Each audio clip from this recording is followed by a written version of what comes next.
Bueno, muy buenos días. Creo que la culpa de la baja asistencia es la democracia.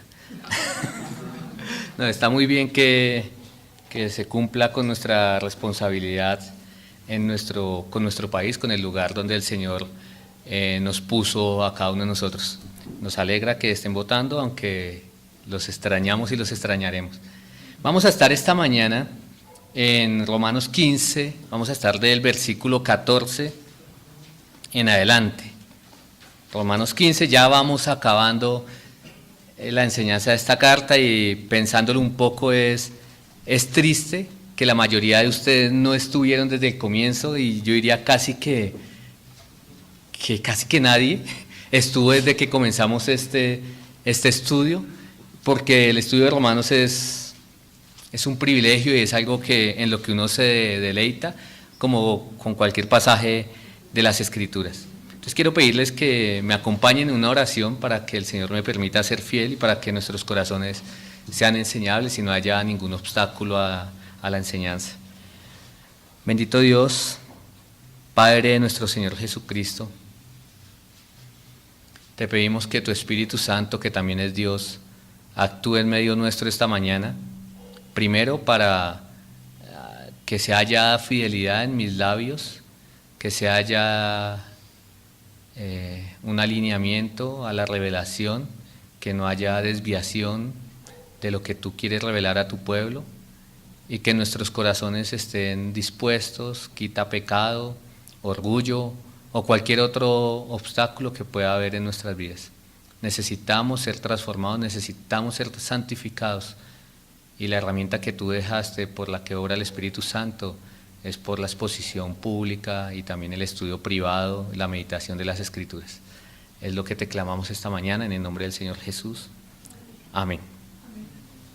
Hablando un poco de política, y yo sé que algunos de una vez levantan la ceja, no voy a tomar ninguna posición, tranquilos, no les voy a decir ni por quién votar, que el Señor me guarde de hacer eso algún día. Pero hay algo que pasa en la política de los países y es que cada país, ustedes lo saben, es soberano. ¿Qué significa eso? Que cada país define sus normas, define sus gobiernos y cada país entonces decide cómo se conduce. Y hay algo que ha pasado históricamente entre nosotros y algunos países hermanos, y es que cuando las cosas no están bien en uno de los países, entonces el presidente del país vecino y otros personajes políticos salen haciendo declaraciones, y a veces son declaraciones bastante fuertes, tanto de un lado como del otro, y en pocas palabras, lo que responde el país del que están criticando es: usted no se meta en lo que no le importa. Vaya y arregle sus problemas primero, pero déjenos que nosotros vamos a arreglar nuestros problemas. Pues resulta que eso tiene de alguna forma una similitud en la situación que estaba viviendo Pablo. ¿Por qué? Porque Pablo estaba escribiendo esta carta de Romanos a una iglesia que él ni conocía, ni había ido, ni había fundado. Y mucho de lo que les escribía ahí, como ustedes lo saben y como hemos estudiado, es bastante fuerte. Entonces, ¿qué podían estar pensando los lectores de esta carta? ¿Quién es este atrevido? ¿Por qué este hombre viene a hablarnos así en este tono?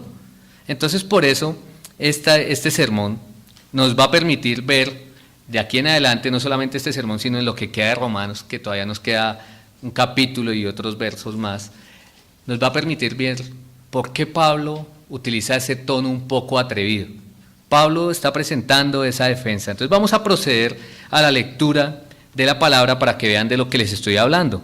Cómo Pablo empieza a presentar esa defensa.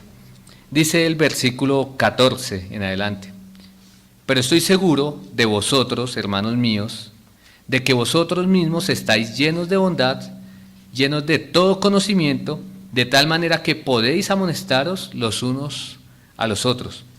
Mas os he escrito, hermanos, en parte con atrevimiento, como para haceros recordar, por la gracia de Dios que me es dada, para ser ministro de Jesucristo a los gentiles, ministrando el evangelio de Dios, para que los gentiles les sean ofrenda agradable, santificada por el Espíritu Santo. Tengo pues de qué gloriarme en Cristo Jesús en lo que a Dios se refiere, porque no osaría hablar sino de lo que Cristo ha hecho por medio de mí para la obediencia a los gentiles, con la palabra y con las obras, con potencia de señales y prodigios en el poder del Espíritu de Dios, de manera que desde Jerusalén y por los alrededores hasta Ilírico, todo lo he llenado del Evangelio de Cristo. Y de esta manera me esforcé a predicar el Evangelio, no donde Cristo ya hubiese sido nombrado, para no edificar sobre fundamento ajeno, sino como está escrito: aquellos a quienes nunca les fue anunciado acerca de Él, verán, y los que nunca han oído de Él, entenderán. Esa es la palabra del Señor. Y lo que vamos a hacer en esas líneas es ver a Pablo. Entonces vamos a ver primero versículo 14 y 15, Pablo el compañero en la fe. Luego Pablo el sacerdote en el versículo 15.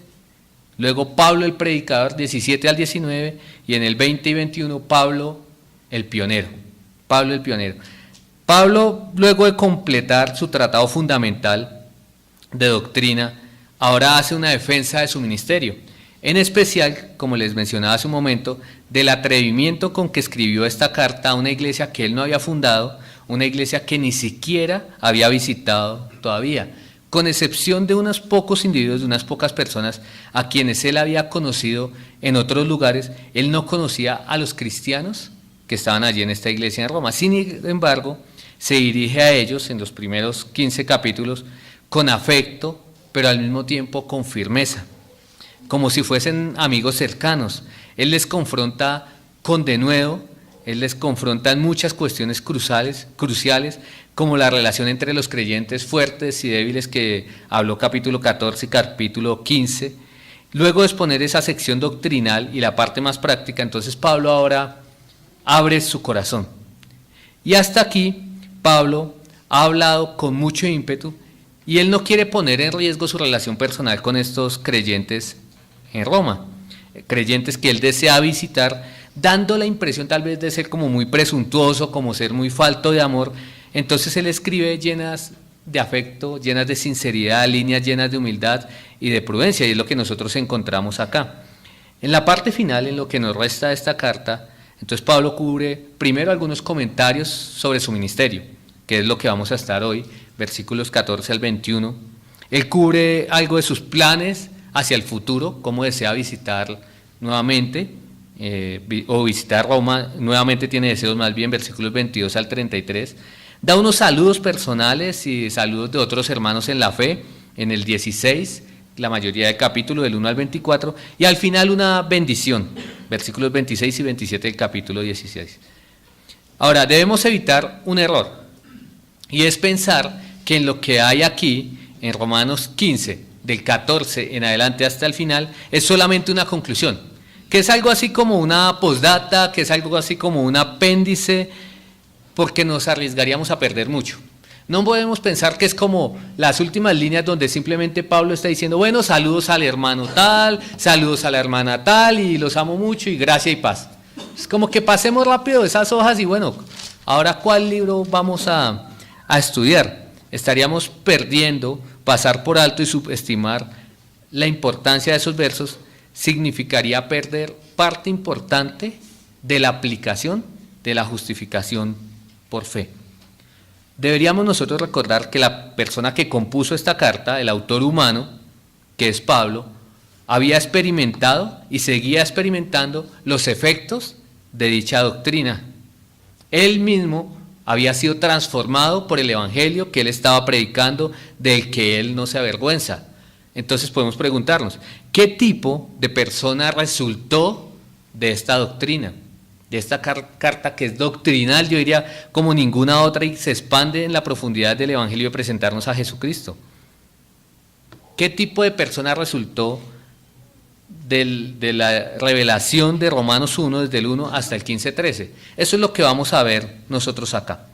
Pablo nos había dejado ver algunas cosas de él, antes de entrar a ver, como les decía hace un momento, a Pablo el hermano, a Pablo el predicador, y cada uno de ellos, nos había dejado ver algunas cosas de él. Por ejemplo, desde el capítulo 1, versículo 8, vean lo que Pablo muestra de él mismo, de sus deseos, de su corazón.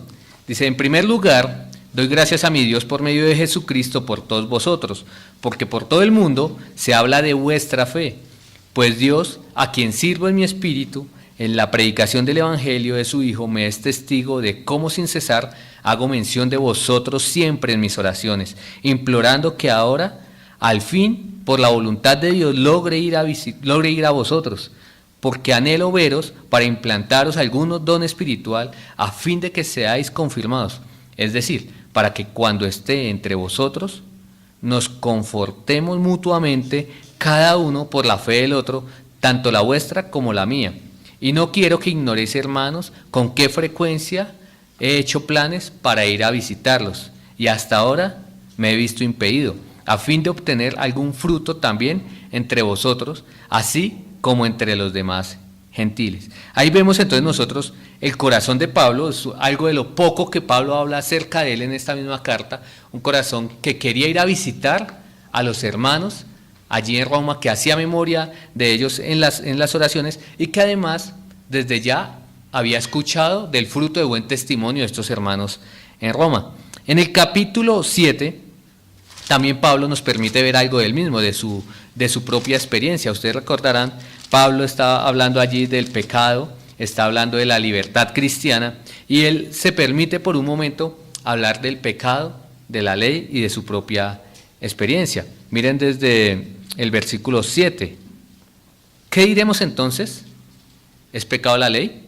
De ningún modo, al contrario, yo, dice Pablo de él mismo, no hubiera llegado a conocer el pecado si no hubiera sido por medio de la ley, porque yo no hubiera sabido lo que es la codicia si la ley no hubiera dicho, no codiciarás. Pero el pecado, aprovechándose del mandamiento, produjo en mí toda clase de codicia, porque aparte de la ley, el pecado está muerto. Y en un tiempo yo vivía sin la ley, pero al venir el mandamiento, el pecado revivió y yo morí. Y este mandamiento, que era para vida, a mí me resultó para muerte, porque el pecado, aprovechándose del mandamiento, me engañó y por medio de él me mató. Así que la ley es santa y el mandamiento es santo, justo y bueno. Entonces, ¿lo que es bueno vino a ser causa de muerte para mí? De ningún modo. Al contrario, fue el pecado a fin de mostrarse que es pecado al producir mi muerte por medio de lo que es bueno, para que por medio del mandamiento el pecado llegue a ser en extremo pecaminoso. Porque sabemos que la ley es espiritual, pero yo soy carnal, vendido a la esclavitud del pecado, porque lo que hago no lo entiendo, porque no practico lo que quiero hacer, sino que lo que aborrezco, eso hago. Y si lo que no quiero hacer, eso hago, estoy de acuerdo con la ley, reconociendo que es buena. Así que ya no soy yo el que lo hace, sino el pecado que habita en mí. Porque yo sé que en mí, es decir, en mi carne, no habita nada bueno. Porque el querer está presente en mí, pero el hacer el bien, no. Pues no hago el bien que deseo, sino que el mal que no quiero, eso practico. Y si lo que no quiero hacer, eso hago, ya no soy yo el que lo hace, sino el pecado que habita en mí. Así que queriendo yo hacer el bien, hallo la ley de que el mal está presente en mí, porque en el hombre interior me deleito con la ley de Dios, pero veo otra ley en los miembros de mi cuerpo que hace guerra contra la ley en mi mente y me hace prisionero de la ley del pecado que está en mis miembros. Miserable de mí, ¿quién me libertará de este cuerpo de muerte? Gracias a Dios por Jesucristo Señor nuestro. Así que yo mismo, por un lado, con la mente sirvo a la ley de Dios, por el otro, con la carne, a la ley del pecado. Ahí vemos un poco a Pablo escribiendo unas líneas acerca de él. Obviamente son líneas cargadas de doctrina, obviamente son líneas verdad que profundizan y que muestran doctrina y verdad para nosotros, pero que Pablo las predica desde su experiencia, desde lo que él mismo vivió. En Romanos 9 también podemos ver algo de Pablo. Dice allí iniciando: digo la verdad en Cristo, no miento, dándome testimonio mi conciencia en el Espíritu Santo de que tengo gran tristeza y continuo dolor en mi corazón, porque desearía yo mismo ser anatema, separado de Cristo, por amor a mis hermanos, mis parientes, según la carne, que son israelitas, a quienes pertenece la adopción como hijos y la gloria, los pactos, la promulgación de la ley, los cultos y las promesas. Entonces vemos un Pablo que está predicando el evangelio a los gentiles, que fue el llamado que el Señor Jesús le dio como ministerio, pero al mismo tiempo él que dice, me duelo por mis hermanos los judíos y yo desearía ser maldito por causa de ellos. Sin embargo, la mayor parte de estos 15 capítulos son de carácter doctrinal, pero como les decía, al llegar ahora al 15-14 y de ahí en adelante, Pablo se vuelve ahora sí intensamente personal. Él de una manera muy natural demuestra con su propio ejemplo qué tipo de persona es una persona justificada por la fe. ¿Cómo es una persona que ha sido transformada?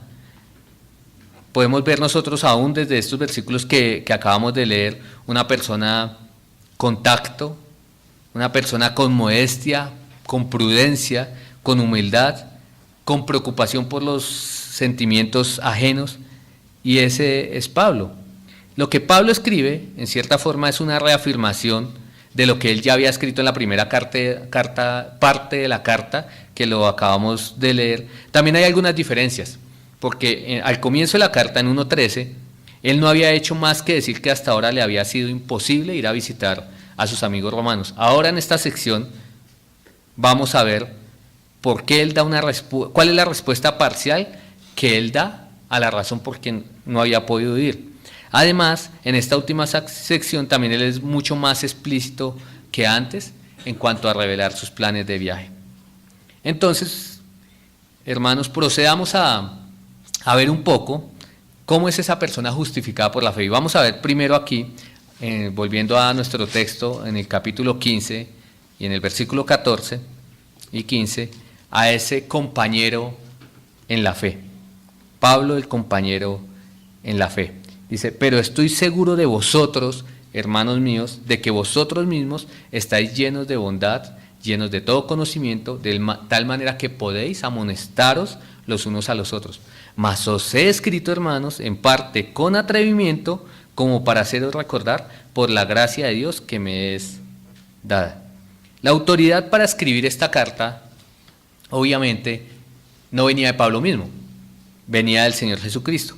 Pero al mismo tiempo, Pablo sabía que él era uno igual a sus lectores, que él tenía las mismas necesidades, las mismas limitaciones personales, las mismas problemáticas que son comunes a todos los cristianos. Por eso Pablo entra a presentarse como un hermano, y nosotros aquí vemos que Pablo se dirige a sus lectores como hermanos míos, reconociendo así que ellos son salvos, pero además reconociendo que ellos son creyentes maduros. Al comienzo de la carta, él había dicho que la fe de ellos se divulga por todo el mundo. Lo leímos hace un momento en el 1.8. Ahora Pablo entra a reconocer que estos creyentes romanos estaban llenos de bondad y de todo conocimiento. Y fruto de eso, podían amonestarse los unos a los otros. Entonces vemos a Pablo diciendo que a pesar de que todo lo que él les ha escrito, que a pesar de lo fuerte, a pesar de lo directo que él fue con ellos, a pesar de eso, él sabe que ellos son salvos. Él ve que ellos son verdaderos creyentes por lo que ha escuchado. Él les ha amonestado, por ejemplo, a ser obedientes al Señor, a hacer morir la carne, a vivir en santidad, a hacer uso de los dones espirituales, a servirse los unos a los otros y a otras cosas más. Pero dice, a pesar de eso yo soy consciente de su moralidad alta, a pesar de eso yo soy consciente de su espiritualidad. Y Pablo lo que hace acá no es un falso elogio, no son palabras de amalgama como una estrategia que Pablo tiene para ablandar el corazón de ellos y ganarse el derecho de ser escuchado. Dígales algo bonito antes de regañarlos, o si primero los exhortó, entonces ahora dígales algo suave como para que no piensen mal de él. No, es la verdad, y Pablo está siendo sincero acá, cuando les dice primero que ellos son llenos de bondad. Estos creyentes entonces tenían un carácter moral muy elevado. Pablo sabía que todas las virtudes, que todo el fruto del Espíritu Santo, que nosotros encontramos por ejemplo en Gálatas 5, que es producido por el Espíritu Santo, era evidente en estos creyentes. Si bien las Escrituras no afirman que los romanos fueran perfectos, tampoco Pablo hace referencia a un problema específico de esta iglesia, ni a un problema ni individual ni corporativo, como sí lo hace en otras cartas. Por ejemplo, Corintios, nosotros la estudiamos y podemos ver evidentemente que hay serios problemas de unidad. Podemos ver seriamente que en Corinto la gente estaba diciendo, había divisiones y decían, yo pertenezco a este, yo pertenezco a este, y además que había un desorden completo con los dones espirituales. Sin embargo, estos creyentes romanos no muestran ese tipo de problemas, no es mencionado en las Escrituras. Estos creyentes entonces aborrecían el mal, amaban la justicia, amaban a Dios, vivían con actitud piadosa, eran amables, humildes, generosos, eran llenos de virtudes. Pablo podía decir de esos hermanos que sus buenas obras eran el resultado de la transformación espiritual de sus vidas. Pablo podría decir de ellos lo que les dijo a los colosenses, en Colosenses 1, capítulo 3, siempre orando por vosotros, damos gracias a Dios, es Colosenses 1, versículo 3, damos gracias a Dios Padre nuestro Señor Jesucristo, habiendo oído de vuestra fe en Jesucristo y del amor que tenéis a todos los santos, a causa de la esperanza que os está guardada en los cielos, de la cual ya habéis oído por la palabra verdadera del Evangelio, que ha llegado hasta vosotros así como a todo el mundo, y lleva fruto y crece también en vosotros, desde el día que oísteis y conocisteis la gracia de Dios en verdad. Era lo que Pablo le decía a los colosenses, y yo creo que él podía decir lo mismo de la iglesia de los romanos. Y Pablo elogia, entonces, por un lado, allí en el 14, que esos hermanos están llenos de bondad, pero también los elogia porque están llenos de conocimiento. Esos hermanos en la iglesia de Roma tenían profundidad en su conocimiento acerca de la verdad de Dios, acerca del Evangelio de Jesucristo. Y eso son dos realidades inseparables, hermanos. La bondad y el conocimiento son inseparables. Son inseparables. Y esos hermanos romanos conocían a Dios, conocían su verdad, conocían el Evangelio, y por el poder del Espíritu Santo entonces estaban dedicados a vivir ¿qué tipo de vidas? Vidas santas, vidas piadosas. Y Pablo entonces los elogia porque hay una tercera virtud que se da como resultado de esas dos primeras. El producto de ser bondadosos y ser llenos de conocimiento es la capacidad que ellos tenían para amonestarse, para exhortarse los unos a los otros. ¿Qué es amonestar? No es regañar, porque la mayoría de nosotros pensamos, siempre que encontramos amonestar o exhortar en las Escrituras, que lo que nos habla la Biblia es que si dice, por ejemplo, en Hebreos, que nosotros no dejemos de congregarnos, sino que nos exhortemos, entonces es que nos vivamos regañando. Y no es eso lo que muestran las Escrituras. Amonestar implica animar, advertir, recomendar. Es un término que realmente resume todo lo relacionado con la consejería. Y en este contexto se refiere a ponerse a un cristiano al lado de otro cristiano para hacer apoyo espiritual y moral. Básicamente es el deber y la responsabilidad de todo cristiano, animar y fortalecer a los hermanos.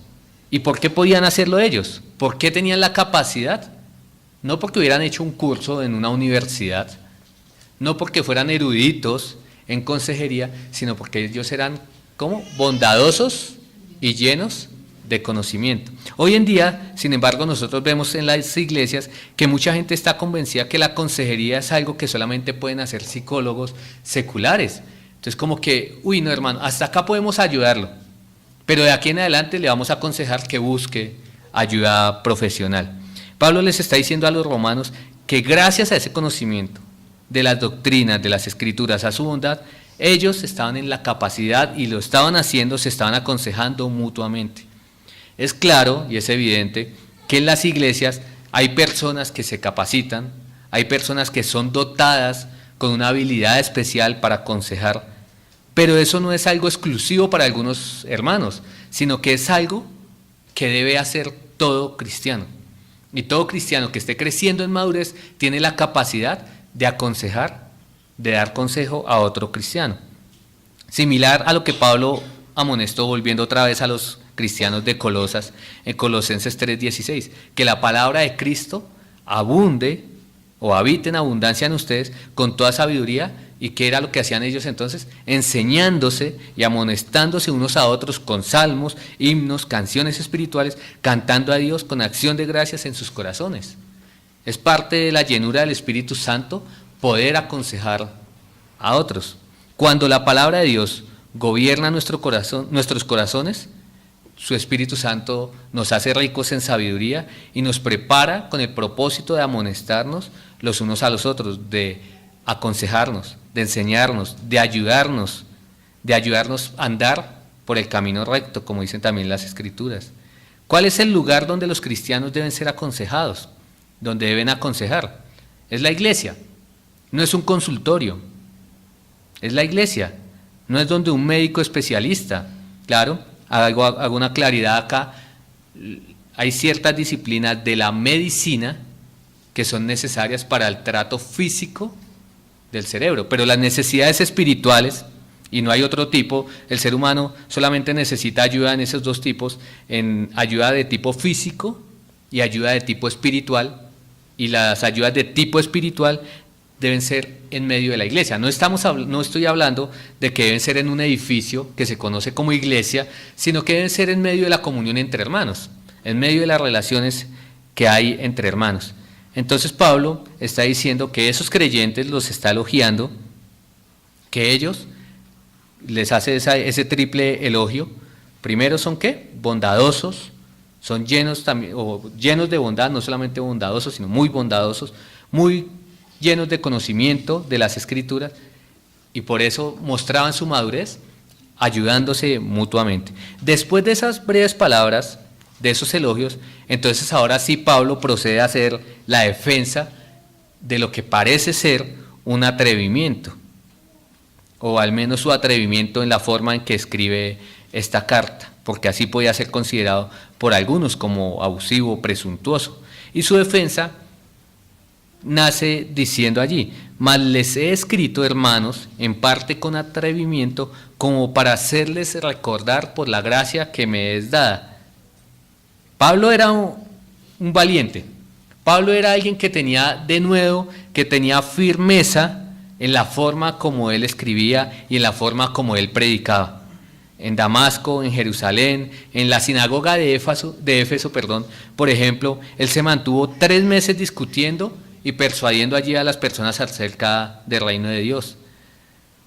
A esta iglesia en particular, como ya dije, Pablo no lo reprende por un pecado directo, como lo hace con otras iglesias. Sin embargo, les ha hecho advertencias muy fuertes, muy serias. Por ejemplo, les ha dicho: así también vosotros, considerados muertos al pecado, pero vivos para Dios en Cristo Jesús, Señor nuestro. No reine pues el pecado en vuestro cuerpo mortal, de modo que lo obedezcáis en sus concupiscencias, ni tampoco presentéis vuestros miembros al pecado como instrumento de iniquidad, sino presentaos vosotros mismos a Dios como vivos entre los muertos, y vuestros miembros a Dios como instrumentos de justicia.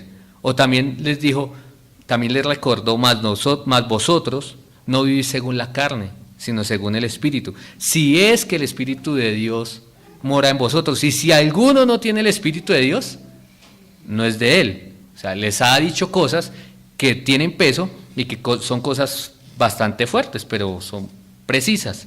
A los gentiles de la iglesia, inclusive, él los previno de enorgullecerse por haber sido aceptados plenamente en el pacto de Dios. En Romanos 11, 24 dice: porque si tú fuiste cortado del que por naturaleza es olivo silvestre, y contra naturaleza fuiste injertado en el buen olivo, ¿cuánto más esto, que son las ramas naturales, serán injertados en su propio olivo? Porque no quiero, hermanos, que ignoréis este misterio, para que no seáis arrogantes en cuanto a vosotros mismos, que ha acontecido a Israel un endurecimiento en parte, hasta que haya entrado la plenitud de los gentiles.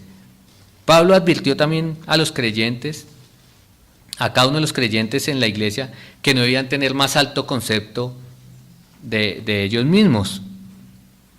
Los aconsejó y los mandó a someterse a todas las autoridades superiores, porque son autoridades establecidas por Dios. Los amonestó a pagar los impuestos fijados por las autoridades, independiente de que fueran autoridades del gusto de ellos, que los hubieran elegido o no los hubieran elegido.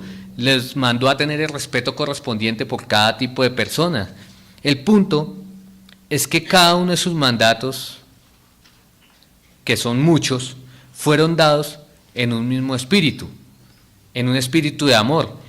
Y de nuevo, así como en parte con atrevimiento, había un propósito.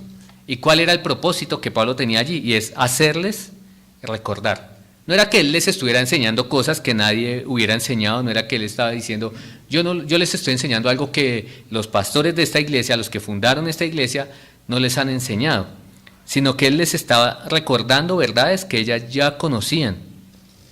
Su atrevimiento no se debió a que ellos fueran carnales, a que ellos fueran vacilantes, a que fueran indoctos o que fueran inmaduros, sino porque ellos ya eran cumplidores y ellos ya eran fuertes en ese conocimiento.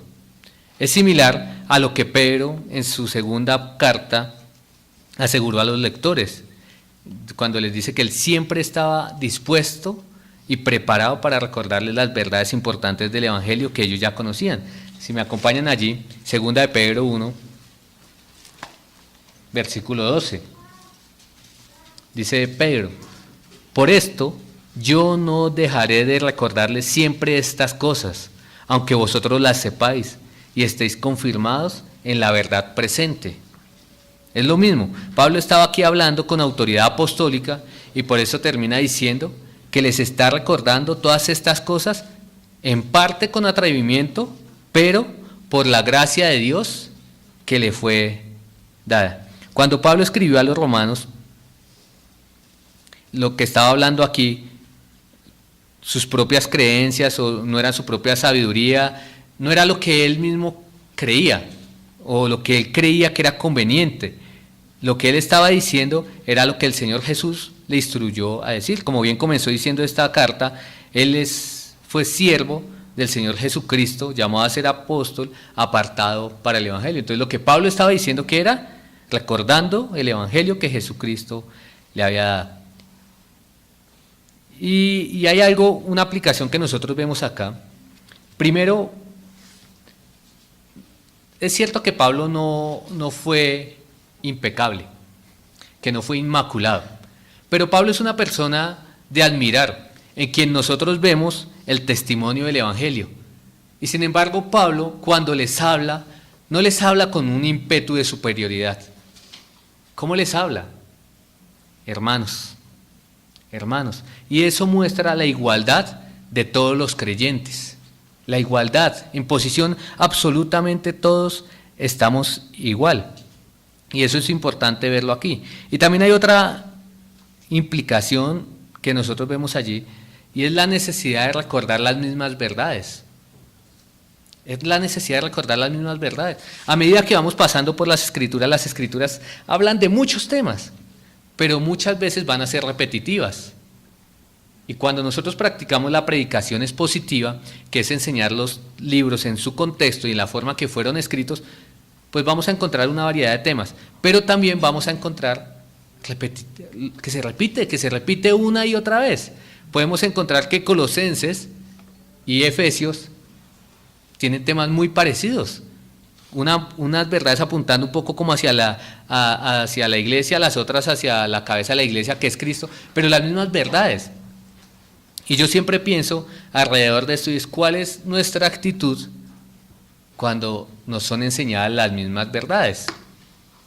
Cuando un predicador se para acá y enseña las mismas verdades, ¿qué actitud hay en nuestro corazón?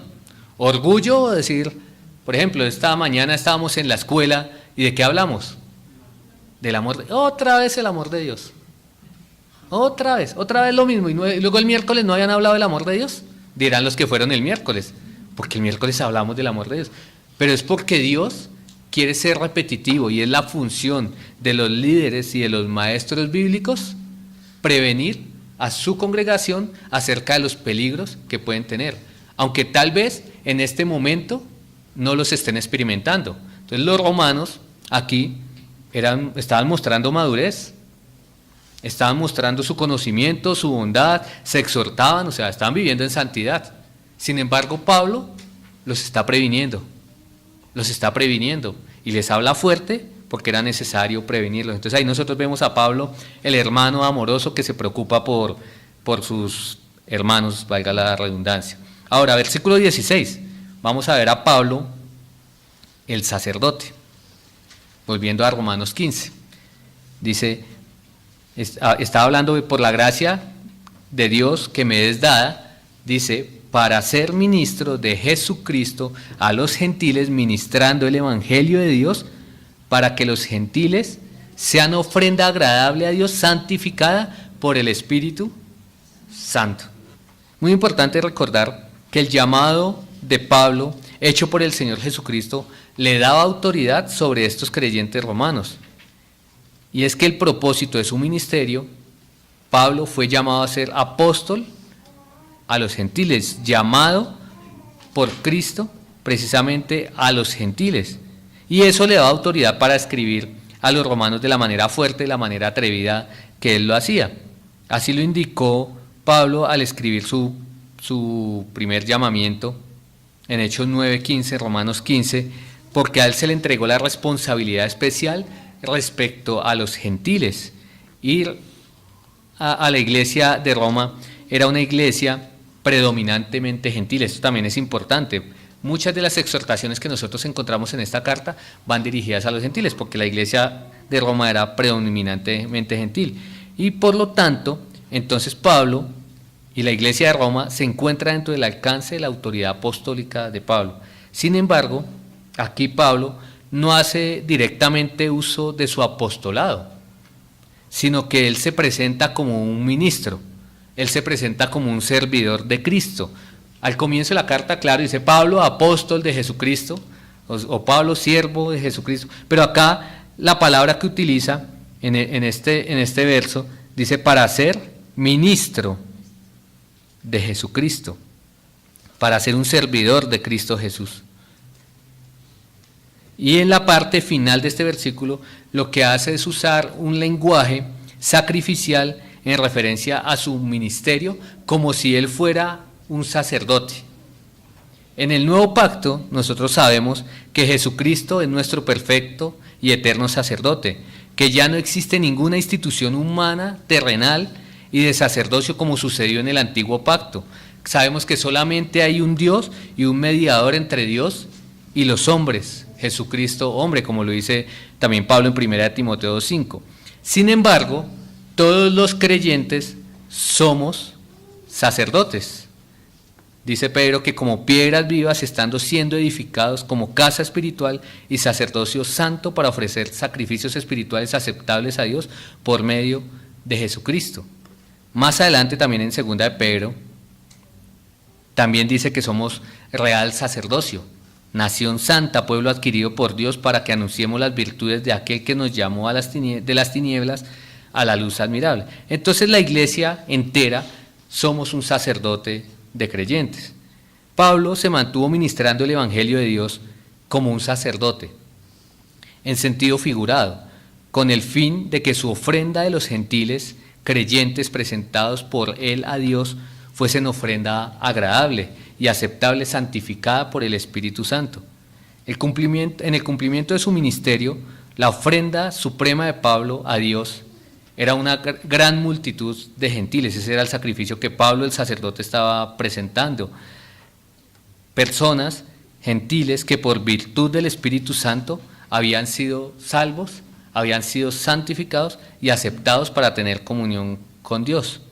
Y nosotros, al igual que Pablo, los creyentes, somos usados por Dios como ministros, como servidores o como instrumentos para ganar almas para Jesucristo.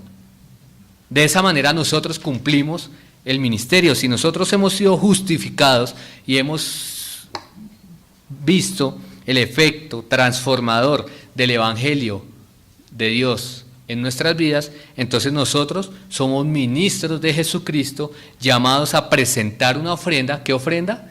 Gentiles ganados por el poder del evangelio, salvados, transformados, santificados y preservados por el poder del Espíritu Santo. Ese es Pablo, el sacerdote. Pero también vemos nosotros otra faceta de Pablo, que encontramos en los versículos 17 y 18, inclusive hasta el 19. Y nosotros allí vemos a Pablo el predicador. Además de un sacerdote en sentido figurado, él fue en el sentido más literal posible un predicador. Él decía en 1 Corintios que a él le fue impuesta necesidad de predicar el Evangelio. Y dice, ay de mí si no anunciar el Evangelio. ¿Qué quiere decir eso? Pablo no podía no predicar. Le era imposible no predicar. Y ahora entonces nosotros podemos ver en estas líneas a Pablo como el gran predicador. Aunque él predicaba con gran valentía, con gran humildad, al mismo tiempo dice, tengo pues de qué gloriarme en Cristo Jesús en lo que a Dios se refiere. Y en los eso está en el 17, y en los versículos 18 y 19 explica a lo que se refiere el gloriarse en Jesucristo. Y al tiempo nosotros encontramos allí algunas características para los predicadores fieles. Encontramos 5 características, no voy a demorarme tanto en todas, pero miren versículo 18, dice, porque no os haría hablar sino de lo que Cristo ha hecho por medio de mí para la obediencia a los gentiles con la palabra y con las obras. Versículo 19, con potencia de señales y prodigios, en poder del Espíritu de Dios, de manera que desde Jerusalén y por los alrededores hasta Ilírico, todo lo he llenado del Evangelio de Cristo. Lo primero de un predicador, y no estoy hablando aquí de predicadores de púlpito solamente, sino de predicadores de calle, de predicadores como cada uno de nosotros lo es que un buen predicador, un predicador fiel, no reclama ningún crédito. Pablo, para evitar ser malinterpretado, después de todo lo que había dicho, dice, no os haría hablar sino de lo que Cristo ha hecho por medio de mí. En otras palabras, Pablo nos está a nosotros diciendo que las cosas que él había logrado como apóstol, no las había logrado él, sino que las había hecho Cristo por medio de él. Algo similar, él motivó a los creyentes en Corinto a que se gloriaran y decía, si alguno se gloría, gloríese en el Señor. Entonces, si Pablo no tomó crédito alguno por su servicio de predicación, mucho menos nosotros tenemos algún derecho a tomar crédito por algún efecto espiritual que nosotros hayamos visto, pero sí tenemos derecho a gloriarnos en lo que Dios ha hecho por medio de nosotros, a pesar de que nosotros somos simples vasijas de barro débiles.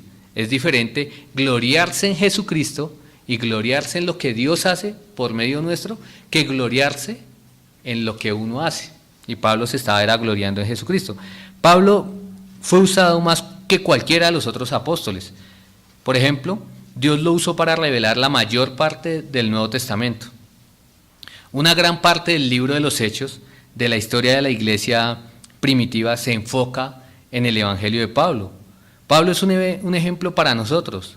Él consideró su vida antes y después de la salvación como basura, que lo dice en Filipenses 3:8, que todo para él es basura. Incluso Pablo se consideraba a él mismo como el primero de los pecadores, no enorgulleciéndose de su pecado, sino reconociendo su pecado. Sin embargo, Pablo también dijo, en mí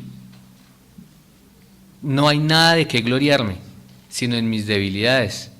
Dice 2 Corintios 12, por tanto, de buena gana me gloriaré más bien en mis debilidades para que repose sobre mí el poder de Cristo. También dijo Pablo que de lo débil del mundo escogió Dios para avergonzar a lo fuerte, de lo vil del mundo, de lo menospreciado escogió Dios y de lo que no es para deshacer lo que es, a fin de que nadie se jacte en su presencia. Las personas a quienes Dios usa para realizar su voluntad, a quienes Dios usa para salvar, para perfeccionar a los santos, son instrumentos, y ningún instrumento debería tomar crédito personal por las cosas que Dios hace a través de esa persona. Dicho de otra forma, ningún pincel debería reclamar crédito por una obra maestra en la que fue la obra con la que él participó en la elaboración. Ningún violín se toma el crédito por la música bella que produce el que lo toca. Y un cristiano tampoco debería negar ni empequeñecer lo que Dios ha hecho por medio de él, porque hacerlo es una negación y un desdeño de la obra de Dios mismo. ¿Qué está diciendo Pablo acá? Pablo está diciendo, yo no hice nada, pero me glorío en lo que hizo el Señor. Me glorío en Jesucristo, porque el que salvó no fui yo, porque el que murió en la cruz no fui yo, porque el que pagó por los pecados no fui yo, porque el que convenció de pecado no fui yo, pero Dios lo hizo. Entonces no estaba diciendo, si le preguntáramos a Pablo, Pablo, ¿y a cuántos lugares fue? No, en realidad yo no fui a ninguno. No, Pablo decía, contaba el poder con que el Espíritu Santo lo usó a él, pero la gloria siempre se la daba al Señor. Entonces un predicador primero no toma crédito, ¿cierto? Lo hace Pablo. Un predicador además también hace énfasis en la obediencia al Señor. La predicación de Pablo trajo como resultado la obediencia de los gentiles. El Evangelio no solamente llama a los hombres pecadores a tener fe en Cristo como su Salvador, sino que también los llama a tener fe en Cristo como su Señor. Pablo nunca predicó un Evangelio que no incluyera un llamado a la obediencia, porque ese llamado a la obediencia es parte integral del Evangelio y era parte integral de la autoridad apostólica que Pablo recibió. Parte de sus elogios a esta iglesia está relacionado con la obediencia a la doctrina que él predicó. Dice en Romanos 6, aunque erais esclavos del pecado, habéis obedecido de corazón aquella forma de doctrina a la cual fuisteis entregados. Entonces Pablo hace énfasis, y un buen ministro de Dios hace énfasis en la obediencia del Señor. Dice el versículo 18, porque no os haría sino hablar de lo que Cristo ha hecho por medio de mí para la obediencia de los gentiles. No somos salvos por obediencia, pero la obediencia de esos gentiles es la muestra de que estaban siendo salvos, y es lo que Pablo estaba predicando. Por eso Pablo dice, no dice la conversión de los gentiles, sino dice la obediencia, tomando como sinónimo de salvación obediencia. Si usted es obediente a la palabra de Dios, si los gentiles estos, de los que estaba hablando Pablo allí en Roma, están siendo obedientes, significa que son salvos. Y Pablo predicó acerca de la obediencia para que ellos pudieran saber que el Evangelio implicaba ser obediente a la palabra de Dios. Ahora Pablo también nos muestra, como buen predicador, integridad personal. Pablo predicaba a los gentiles con la palabra y con las obras. Mírenlo ahí en el 18, dice, vuelvo y lo leo, porque no os haría hablar sino de lo que Cristo ha hecho por medio de mí para la obediencia a los gentiles, con la palabra y con las obras. Pablo fue fiel, fue consecuente con su mensaje, fue sin hipocresía, nunca se justificó en su pecado. Y eso es un obstáculo, diría yo, uno de los obstáculos más grandes a la hora de ejercer el ministerio, y es que haya una discrepancia entre la vida del predicador y el mensaje predicado. Y es por lo que muchos cristianos son atacados en los círculos más cercanos, por ejemplo en sus casas o en sus trabajos, porque si no somos buenos trabajadores, si no somos honestos en nuestro trabajo, si no glorificamos a Cristo en nuestra casa, pues cuando vamos a predicar el Evangelio, ¿qué pasa? No nos escuchan. Pero Pablo dice que él lo hizo con la palabra y con obras. Además hay una característica también, una cuarta característica de un predicador fiel, como lo fue Pablo, y es la afirmación divina de su ministerio. En el caso de Pablo, esa afirmación con frecuencia se hizo evidente, dice allí el 19, con potencia de señales y prodigios en el poder del Espíritu de Dios. En nuestro tiempo, esa afirmación divina del ministerio no requiere de milagros. Es muy poco probable inclusive que la mayor parte del ministerio de Pablo haya sido afirmado de esa manera. Sin embargo, el poder del Espíritu de Dios siempre se evidencia de alguna manera. Cuando el Evangelio es predicado correctamente, se evidencia de alguna manera. Antes que el mensaje completo del Evangelio quedara consignado en lo que nosotros hoy en día llamamos el Nuevo Testamento, Dios usó con frecuencia señales, prodigios para autenticar la predicación. Y es de lo que Pablo está hablando aquí, para autenticar que la enseñanza era verdadera. El ministerio de los apóstoles, de manera especial en los primeros días de la iglesia, estuvo acompañado por muchos milagros de autenticación. Pero aún si nosotros cogemos el libro de los Hechos, a medida que vamos avanzando, vemos que hay una descendiente constante en los milagros, en estos señales y milagros.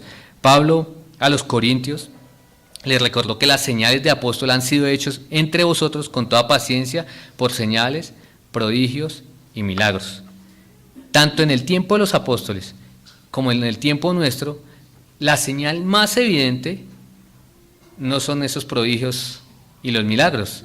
El milagro más grande de todos los tiempos, y fue el milagro más grande, la evidencia más grande del llamamiento divino de Pablo, ¿cuál es? La salvación de un alma humana, la conversión de un alma humana, la regeneración de un perdido, el arrepentimiento de un pecador, que pase de ser pecador a ser santo, de ser enemigo de Dios a ser un hijo de Dios, el milagro de ser transportado del reino de las tinieblas al reino de la luz. Entonces la afirmación divina más grande del ministerio siempre ha sido la transformación espiritual de las almas. El pastor Miguel Núñez, de una iglesia en Centroamérica, él define el éxito de su ministerio y cómo miden en su iglesia el éxito del ministerio, y lo hacen dos palabras: vidas transformadas. Dice, un ministerio exitoso, vidas transformadas. Entonces nosotros vemos a Pablo, el predicador, que además recibe afirmación divina de su ministerio. Y además, un buen ministro hace su obra de manera cabal, de manera completa. Dice Pablo acá, él pudo afirmar que desde Jerusalén, por todos los alrededores hasta Ilírico, todo lo llenó del Evangelio de Cristo. Desde Jerusalén, Pablo viajó a través de Asia Menor, Macedonia, Grecia e incluso hasta Ilírico, la región correspondiente al antiguo país Yugoslavia. Inclusive llegó a un área más allá de unos 2.000 kilómetros de extensión. El libro de los Hechos no registra su travesía por este lugar mencionado acá, por Ilírico, pero es probable que haya visitado ese lugar muy remoto durante su estadía en Macedonia. Y Pablo afirma, todo lo he llenado del Evangelio de Cristo. Y es una frase que evidentemente tiene dos implicaciones, dos sentidos. En uno, Pablo predicó de manera completa y cumplidamente el Evangelio de Dios. Pero también implica que Pablo llevó el Evangelio a todos los lugares donde el Señor mandó que él llevara el Evangelio. Pablo no permitió que ninguna cosa, que absolutamente ninguna cosa, interrumpiera su abnegado ministerio. ¿Se recuerdan lo que él le dice a los corintios? Que él les dice, son servidores de Cristo, hablo como si hubiera perdido el juicio, yo más, en muchos más trabajos, en muchas más cárceles, en azotes, en sinnúmero de veces, a menudo en peligros de muerte. 5 veces he recibido de los judíos 39 azotes. 3 veces he sido golpeado con vara, y una vez fui apedreado, 3 veces naufragué, y he pasado una noche y un día en lo profundo, con frecuencia en viajes, en peligros de ríos, peligros de asaltadores, peligros de mis compatriotas, peligros de gentiles, peligros en la ciudad, peligros en el desierto, peligros en el mar, peligros entre los falsos hermanos, en trabajo y fatiga, en muchas noches de desvelo, en hambre, sed, a menudo sin comida, en frío y desnudez. Y sin embargo, acá, ¿qué afirma? Que él llevó el Evangelio a todo lugar donde debía llevar el Evangelio, lo llenó del Evangelio de Cristo. Pablo fue un maestro por excelencia. Él fue fiel, genuino, fue bendecido por Dios, fue persistente. Por eso al final de su vida, casi al final de su vida, puede decir en 2 Timoteo, he peleado la buena batalla. ¿Qué más dice? He acabado la carrera, es decir, cumplí el ministerio. Y eso es algo que nosotros debemos hacer. Yo siempre me confronto con este texto que les leía de 2 Corintios 11, donde Pablo muestra todo lo que él sufrió por cumplir el ministerio, y lo cumplió. ¿Qué hemos sufrido nosotros? ¿Qué hemos sufrido nosotros? ¿Un 1%? Y dejamos. No seguí cumpliendo el ministerio que el Señor me dio porque tengo esta otra, se me presentó este problema. No, porque es que no me escucharon. Bueno, hay que seguir haciéndolo. Y la aplicación aquí es si nosotros somos ese tipo de predicadores fieles, predicadores que no toman para sí nada, que no se cogen la gloria de Dios, que predican lo que deben predicar, que tienen respaldo con autoridad divina y sobre todo que cumplen a cabalidad su obra. Ahora, lo último, y con esto vamos concluyendo, que se nos está yendo el tiempo, versículo 20 y 21, nosotros vemos a Pablo, el pionero. Dice Pablo allí: de esta manera me esforcé en anunciar el Evangelio, no donde Cristo ya era conocido, para no edificar sobre el fundamento de otro, sino como está escrito: aquellos a quienes nunca les fue anunciado acerca de él verán, y los que no han oído entenderán. Como misionero, como evangelista, como plantador de iglesias, Pablo fue un pionero.